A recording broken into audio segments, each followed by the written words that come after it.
Indiana basketball gets the victory over Lindenwood, but it wasn't exactly what we wanted. Let's talk about it.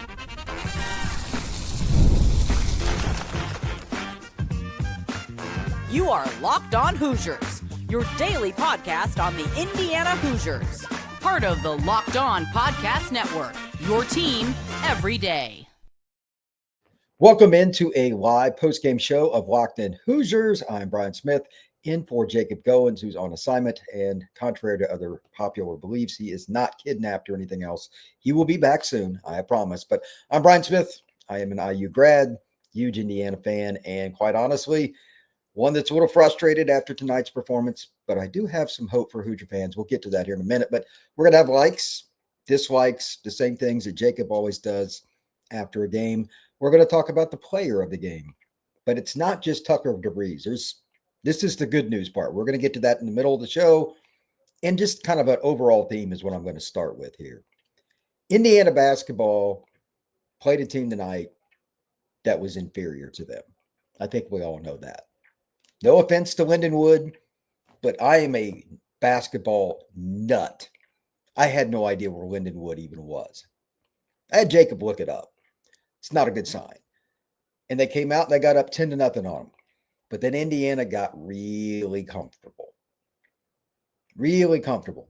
I'm sure many of you have seen the skit that Coach Knight did a long time ago talking about there is no better motivation than butt meeting seat and sitting on the bench. There were players that were pretty lazy tonight in some ways. I'm not going to go all in Bob Knight style, but there were some guys that were lazy with their effort, with their passes, with their selection, with their blockout, like their rebounding was bad. But this was what I would call, if it was football, it's what I would call a helmet game, meaning you didn't respect the other team's helmet who you were playing. Happens all the time in college football. Well, you didn't respect the other team's jersey tonight. Let's go with that. And it showed. And then on top of it, for whatever reason, this comes and goes in college basketball season, Indiana didn't shoot very well. As a matter of fact, just to give a few basic stats here, the Indiana, oh boy, I mean, some of their stats just were not very good. Indiana, 3-point, this can't happen in Big Ten season, by the way. Their 3-point shooting was 32%, 9 out of 28. It's better than it was the other night. It was around 21%.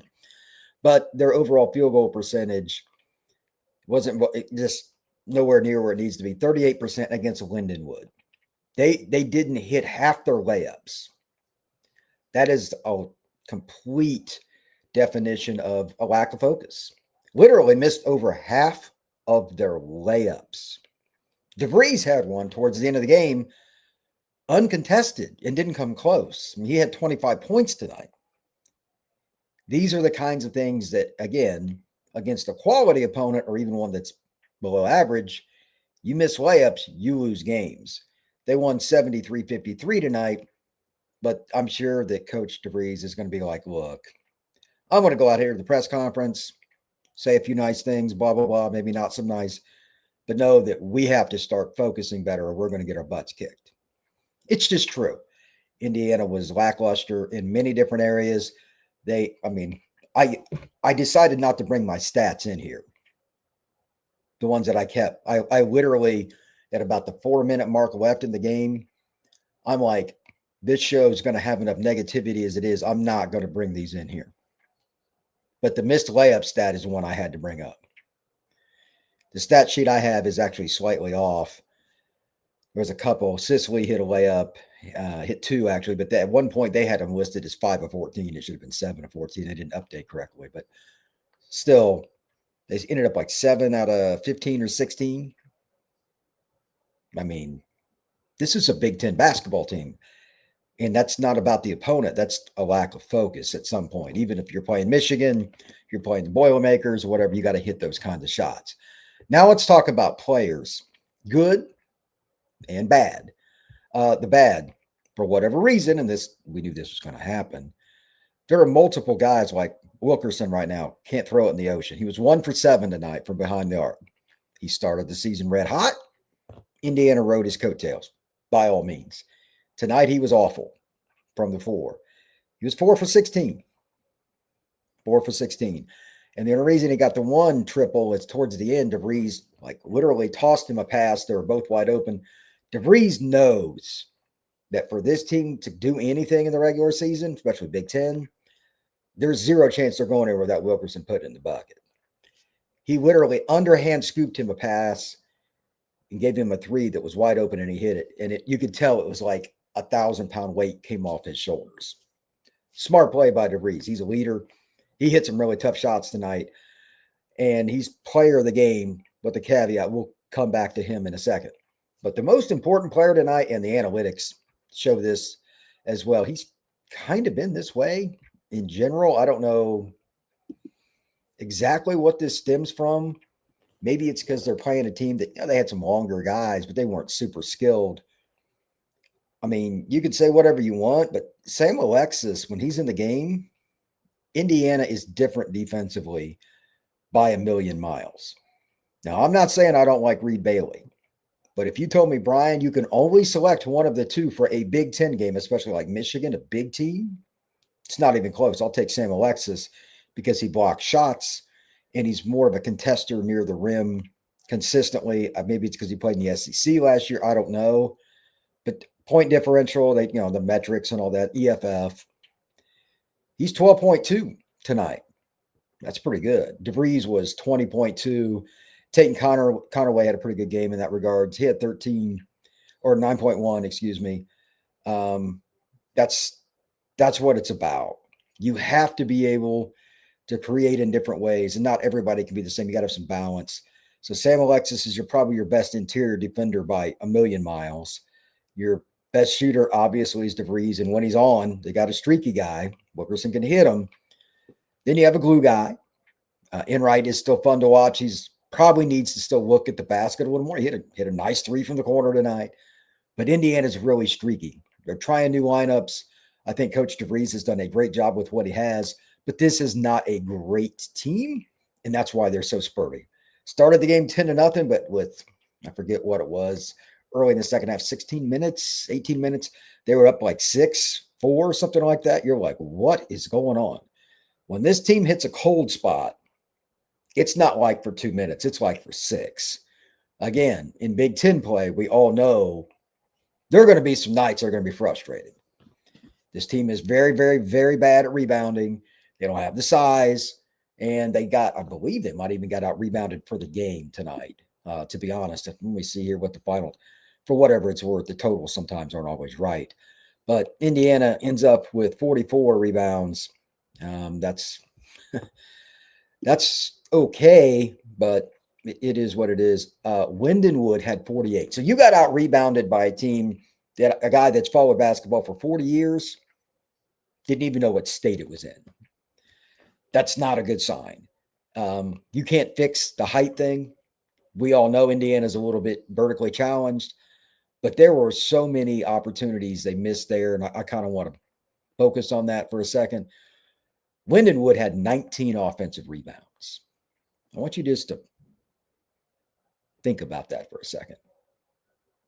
19. That is insane. Indiana had 11.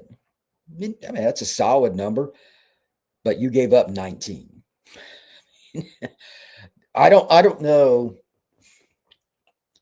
I'm sure there's all kinds of rebounding drills they can do, and they can change how they do their dynamics with the fast break. But if you're DeVries, let me ask fans, and you can comment on this. And for those of you in the chat, I'll get in there in just one sec. Do you just say, screw it, we know we can't really rebound that well. This is who we are. We're just going to run and gun because we're going to have to outscore people come hell, come high water? Or do you you decide to pull back on your run game, start diving into the box a little more from your point, your off guard, your wing? Those things kill fast break basketball. And right now, Indiana's struggling offensively, which is their primary point anyway. I don't know what you do. Comment in the chat if you have something to say about it, but I'll be really honest with you. Giving up 19 offensive rebounds is rough. Steve Lucas, does playing these small colleges help you get ready for the Big Ten? Yes, it does in one regard. you've got an entirely new roster. This is the same thing as in college football. Any team sport, it's reps, man. In football, it's why it's so volatile and why it's so intriguing. You get 12 games. There are no preseason games because football is violent and all that. It's even harder. At least in basketball, you can play a bunch of teams. No offense to Lindenwood. You can play these games. Could you imagine like a Lindenwood playing Indiana football? I mean, it's different because of the physicality. You can't do that. So you get to play these games and you're just getting reps. Did you notice that Tucker and some of the other really good players were in the game when they're up like 15-20 at the end? That's not coincidence. They're not very good. The coaching staff knows it. Reps. Reps, reps, reps. You could say it 1,000 times. It wouldn't be enough. They got an entirely new roster. Now for like Purdue, who's probably the most gelled team, experienced team coming back, if I remember right, in country, these kinds of games, while helpful, not going to have as much impact as what it is for Indiana. But in terms of really getting ready for Big Ten play, for what IU fans want, I don't think that's possible. What do I mean by that? From what I've seen from Indiana, I've watched all their games so far this year. This is at best a 500 Big Ten team, and that's if everything goes right because they're so deprived of size in the post. They just are. I know nobody wants to hear that, but I'm not going to lie to anybody. They have to shoot 40+% against quality Big Ten teams from the arc to win. That's not going to be consistent. You're probably going to see IU lose a lot of 5 to 10 point games because they're going to get killed on the boards. So playing games like this to get your rhythm is the best thing you can do. It's kind of weird, but there's no way to substitute for size. Let's see here. NSPR 8586. Domination, not so much. Yeah, for those, it's funny. I put up a thumbnail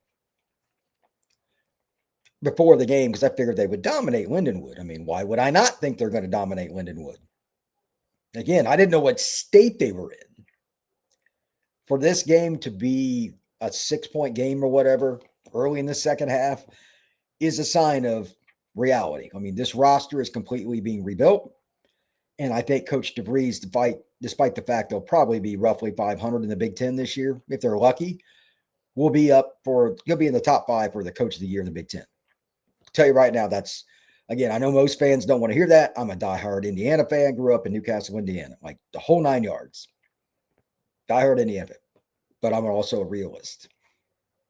This team, when it doesn't hit lights out from behind the arc, isn't going to do well because not only are they not big, I'm going to talk about the problem here in a second. They have one major problem offensively that hasn't been talked about enough. We'll get to that here in a second. But first, I want to get to players of the game. DeVries, Alexis, that's there. Don't forget about Connerway and Enright being distributors, shooting a little bit. I'd like each of them to score a little more. But we're going to talk about the concern I have, and I'll get to more questions and comments here in a second after the break. But we have one major concern that I'm a little surprised about. And I want Indiana fans to comment down below, comment in the chat, whatever you want to do. If you're watching this or listening to this later, comment about it as well. However you take in this pod. We have a problem on the offense that they shouldn't have. That is next here on the Portal Podcast. All right. I just said Portal Podcast, by the way. Locked on Hoosiers. I do too many podcasts. Today's show is brought to you by FanDuel. The NBA is back. There's no better place to get in on the action than FanDuel, the official sports betting partner of the NBA. Even if you take the start of the game or want to ride the hot hand, FanDuel has live bets on everything from who will score next to fourth quarter comebacks. Plus, you can even combine your live bets into a same-game parlay for a shot at a bigger payout. Like I'm sure many of you, I follow the Pacers. Ward only knows they need to get some things going into their next road game. Unless something changed today before I did this pod, the Pacers are the only NBA team without a road win. That is not a good stat. But they play Cleveland coming up. I believe the Cavaliers are 6-3 at home. Maybe the anomaly. Maybe the Pacers get off the schneid and they win a road game, but sooner or later they got to get one. That could be an interesting line. I'm sure that game will be one to watch. It keeps every game exciting, especially when you make every team's late push a part of your plan for what you're doing with FanDuel. Right now, FanDuel is giving new customers $300 in bonus bets when you win your first $5 bet. Head to FanDuel.com, sign up, and play your game with FanDuel, the official sports betting partner of the NBA. Thank you once again for checking out Locked On Hoosiers after their victory over Lindenwood. Hoosiers win by 20. Kind of an ugly game. I'm Brian Smith in for Jacob Goins. I'm a lifelong Hoosiers fan, IU grad, grew up in Indiana. Jacob will be back. He's just on assignment tonight. I'm checking it out. Going over everything for you. Let's go over a few stats and talk about the one concern. As I kept going through the stats as the game went on, I'm like, when is this going to happen? When is this going to happen? And it never did. We know Indiana can shoot it from outside. When they get hot, they get hot. When they're cold, they're cold. They haven't had a middle game, really, which is kind of odd. But here's something that they have to do if they want to be more consistent shooting the ball from the perimeter. I don't care who it is. I don't care if it's collectively. Player or players have to start going to the bucket, risking life and limb and getting hammered, because you're going to, and taking the ball to the bucket. Now, you don't have to try to dunk. You've got to go to the rim. Indiana is awful at attacking the basket with authority. They'll do it occasionally, and I'm not talking about back cuts that are wide open. I mean, off the dribble, I am better than you. One-on-one, you have to occasionally just attack the bucket and get fouled. If you want guys to back off of you on that three-point line, if you want more shots on the perimeter, without a hand in your face, and you watch your three-point line percentage go way up, there's one way. Go to the basket. Again, I'm all for the back cuts. All for it. You're not going to win games, especially when you play Purdue. Did anybody see Michigan State, Kentucky the other day? Michigan State, Illinois, about half the league. If Indiana plays the style it is right now against the teams I just mentioned and several others, they're going to get smacked. Not only did they get out rebounded by Lindenwood tonight, they gave Indiana problems on their shots because they don't respect Indiana off the dribble at all. That is a problem. That is on tape. That will be used against the Hoosiers. They got guys that can do it too. It's kind of weird. And that's why I brought up that I wanted some answers here. Please chime in. Why is it nobody is really consistently face up? Everybody in the gym can see it coming. He's dribbling. He's doing this. Can you or can you not get by the guy in front of you and get to the rim? Checkbox. Yes or no. No gray area. Indiana players don't really try to go to the rack. Not talking about fast break. Not pick and roll. Straight up one-on-one basketball. Connerway can do it. Enright's fast as all get out. He never tries to get to the rack unless the shot clock is running down, which then it's fine, but he's got to look at the rim more anyway. DeVries is not the fastest dude on the court. I get it. Sicily, I'd like to see do some more. That guy's a freaky athlete, and he's 6'7"-ish, 6'8". I think by his junior year, he's going to be super annoying, but really need him to expedite the process with dribbling. He is going to be a bear in the paint because he's so athletic and so long. He showed some signs tonight, actually. And he's a pretty darn good shooter. That's going to be a really good player for the Hoosiers. But somebody else has to do that. Obviously, they've got some shooters. Pump fake, even if you're not the fastest guys, again, DeVries is not going to win any sprinting contests. He's as good a shooter as there is in the country. I mean, the dude scored over 2,000 points in college.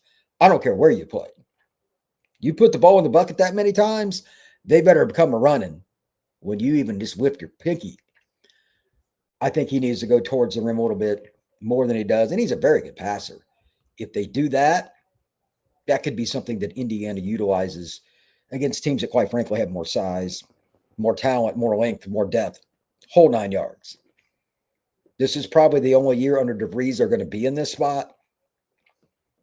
Conservatively, I'd imagine they'll have 6 players on their roster next year that are 6'8" or bigger that can either shoot it from outside or shoot and play in the post. They might have a wing or two. They're, that 6'7", 6'8" guy, kind of like they'll add another player, hopefully 2 more, be nice. Like Sicily, they're kind of that combo guy that can shoot it. Those players can really put stress on your defense. Right now, teams are just running to the line. And in for the night, just to put it on 9 out of 28 from behind the arc. They started like 5 out of 9 or something like that. So they just went ice cold. I mean, just terrible in the final 30 minutes of the game. Why? I have no idea. A couple other stats here just of interest. The one thing Indiana does, and this surprises me, this is a very good sign, despite their horrific shooting, they only had 8 turnovers. As a rule, when teams shoot the ball poorly, they start throwing around and doing poor decisions. The ball goes the other way. Even wide ball turnovers, which are obviously worst case scenario. Indiana only turned it over 8 times. They might be one of the better team chemistry teams in the league, which is so wild when it comes to passing the ball because, again, they're all new. They don't have any players back.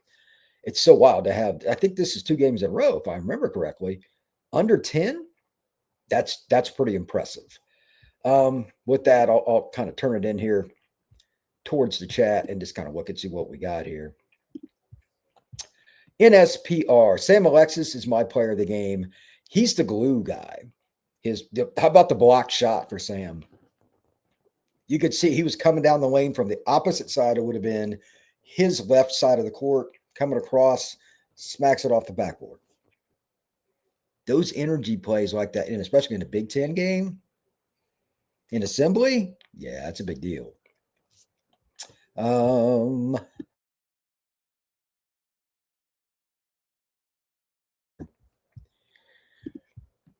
Chad Cunningham. If your plan is to not rebound, you have to be able to knock down shots. We're not there yet. Post of the day. There's no way around that one. Chad again, 100% agree. Middle of the road in the Big Ten at best so far. We'll see how they grow. If Indiana can develop one of 2 things, either they got to rebound a lot better. Prove me wrong, but I don't see that happening. They're just not big enough. Or 2, excuse me, they're going to have to find somebody. Again, I mentioned it a minute ago. They've got to start taking the ball to the bucket.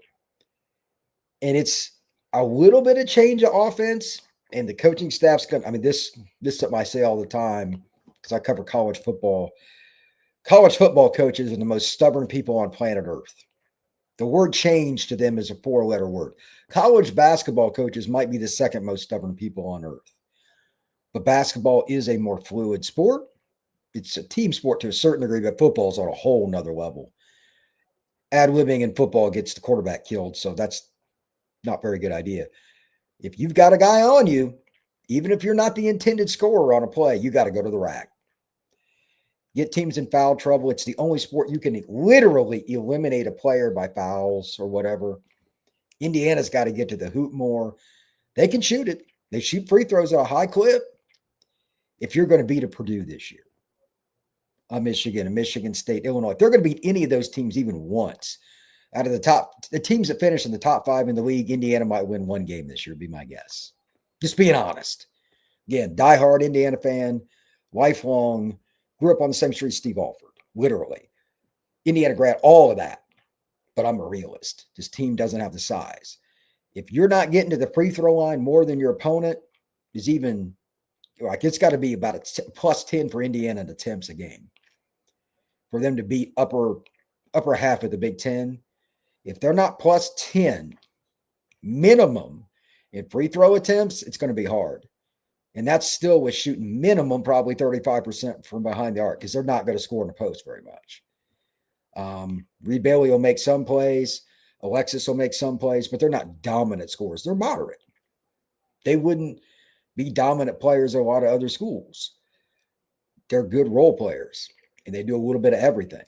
So what he's talking about here, Chad, middle of the road, Big Ten, agree, and we'll see how they grow. They have to grow collectively, I'm guessing, because they don't have that dominant 5-star point guard that's going to get to the rack and make everybody better. Everybody wants that guy because it has nothing to do with coaching.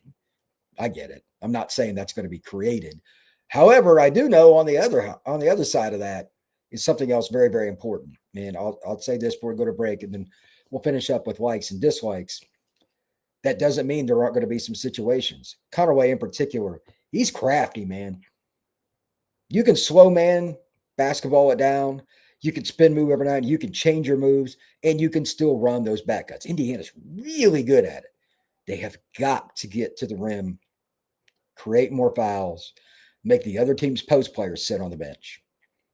They're not going to win those Big Ten games without it. Tonight's proof of it because Lindenwood is not good. They didn't even hit a three-pointer. Stat of the day. They did not hit a three-pointer until several minutes into the second half, and it was a close game. That's not a good stat for Indiana. So when we come back, we're going to talk about likes and dislikes. I've talked about some of them, but I have a couple of things that I want to start that are positive for Indiana that I think Indiana fans can appreciate, especially older Indiana fans like me. I'm 52. We're going to talk about that next here on Locked On Hoosiers. Today's show is brought to you by Game Time. Indiana's college football season has been awesome. Yeah, myself, and I'm sure many of you couldn't be more excited. Tailgates, rivalries, and everything that's going on. Energy in the stands, going to an IU game. There's not quite like it, but let's be real, actually getting tickets can feel a little bit more of a battle than the game itself. Endless queues, hidden fees. The price you see at the front may not be the same as you get at checkout. That's not cool. I use Game Time. I actually just bought 2 IU basketball tickets on Game Time, and it's an app that gives you, the IU fan, an opportunity to get back the opportunities to do what you want to do. Watch the game without going through a whole bunch of garbage, to just get the tickets to get into the stadium, to get into Assembly Hall, whatever you're doing. It's simple. 5 minutes, I did all of the following. Found the game I wanted to go to. I'm going to IU Louisville. Got 2 seats. Figured out which seats I wanted, and you can click on it, and you can actually see the view from those seats on your phone and find, okay, is this good for me or not? Put in my credit card info, and it was done in 5 minutes. It's pretty darn simple with Game Time. So take the guesswork out of buying tickets with Game Time. Download the app, create an account, Locked On College. Use that code, Locked On College, for $20 off. And on your first purchase, again, promo code Locked On College for $20 off. Swipe, tap, ticket, go. Download the Game Time app today. Time for likes and dislikes. Number one here, they've got guys that are playing hard. That's one of the most simple things that I like. They had some lax moments, especially there late in the first half, early second half. Then they turned it on. I don't know if DeVries got after them or what, but they kind of got back in gear because it was like a 6-point game, something like that. Indiana wins by 20. If this would have finished a 6-point game, the Brian Smith that you see here right now would be red as the jerseys the Hoosiers wear on the road. Not good enough. I mean, the performance tonight was subpar, don't get me wrong, but they finished strong. The effort was good. They were still running their offense with a minute to go. All of that. That's a good sign. And secondarily, we're starting to see a little leadership. This is what I want to talk about. I mentioned Alexis, and several people have, like in the chat, etc. That's good news. Love that. But here's the more important part. He's the guy that they've been missing. How many guys in the, let's just say, last 5 years for the Hoosiers can do all of the following? Not part, all of the following. Shot blocker, obvious that he is. Can finish at the rim with authority, get the crowd into it. He dunks in every single game. He had a dunk tonight off a rebound. He's got really good hand-eye coordination. He's a guy that can hit free throws. Most big guys suck at it. I think he is 16 and 19 this year or something like that.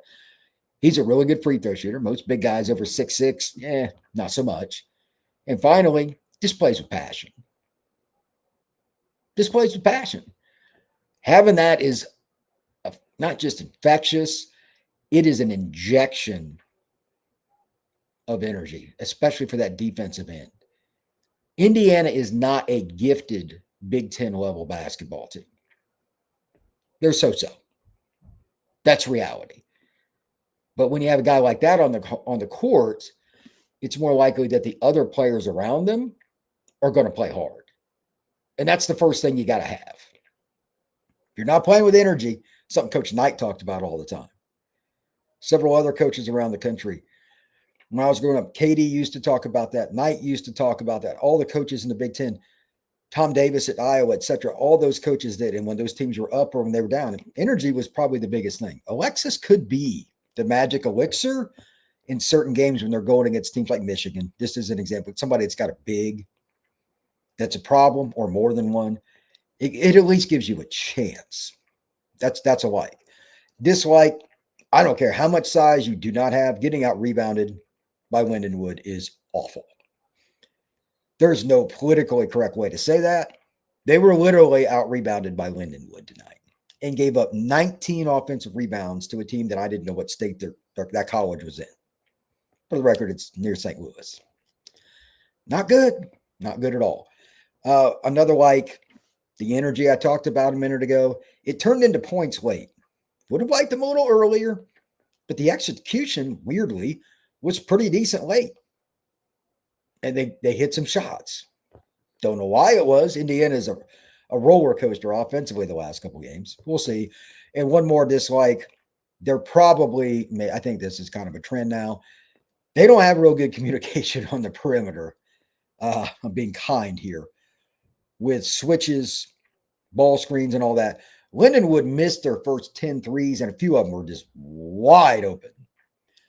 That is not going to work out well in the Big Ten season. I can assure you, against Purdue, Illinois, etc., that will end very, very poorly. I don't know why that is, and it's technically fixable, but we're seeing a real strong trend here. That's a concern of mine. So I'll end that part there. A couple more comments here in the chat I'll get to. But thanks for everybody for coming in, by the way. Let's see. Too much standing and watching where the ball goes after and hits the rim, and not enough going after it aggressively. Chad Cunningham. I mean, I don't know who you are, man, but you're on the money. Pete Wagner.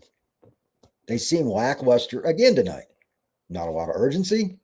Ton of standing around. Long season ahead of us.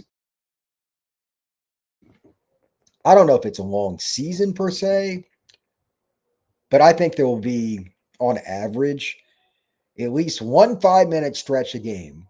This will be a theme. If you go to Peegs or any other IU site, come on this podcast, hear Jacob or I talk about it. You're going to see a bunch of people talking about the 5-minute stretch that killed Indiana.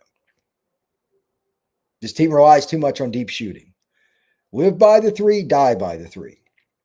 So teams that have length, like 6'6" guards, and Indiana shoots 5 of 18 from behind the arc in the first 22, 23 minutes of the game, early second half, they're down 12. Yeah, it's going to be rough to come back because nobody respects Indiana's ability to drive to the bucket. That is obvious. They shouldn't either. They're not good at it. So they better figure out how to get to the hoop. Again, they got to get fouls, or else that three-point line is going to be a monster problem. They got shooters. Wilkerson will get better. He's in a funk right now, but that'll come and go. They got to get to the rim. They got to get to the rim. Last comment. Thank you very much for everybody for stopping in. And again, Jacob will be back. He's just on assignment tonight. No big deal. But that's going to do it for Locked On Hoosiers. Everybody have a good one. Indiana wins 73-53. We will talk to you again soon.